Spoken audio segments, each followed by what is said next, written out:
বাস্তুমতে dining area বা খাবারঘর হলো ইতিবাচক শক্তি, সম্প্রীতি এবং সুস্বাস্থ্যের কেন্দ্র।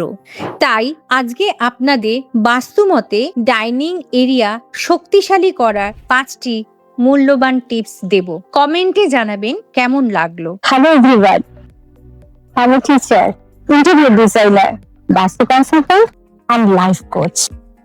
Welcome to my channel, Interior and Vastu by Pakia.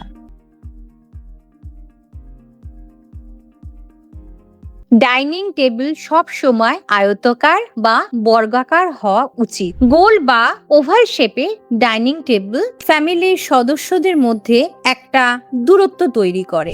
বাড়ির যিনি হেড তিনি সবসময় খাওয়ার সময় দক্ষিণ দিকে মুখ করে থাকবেন। বাকি সদস্যরা খাওয়ার সময় পূর্ব বা উত্তর দিকে মুখ করে খাবেন এবং ঘরটি সবসময় পরিষ্কার এবং উজ্জ্বল রাখতে হবে। কোনো ভারী বিমের তলায় ডাইনিং টেবিল রাখা বাস্তুমতে শুভ নয়।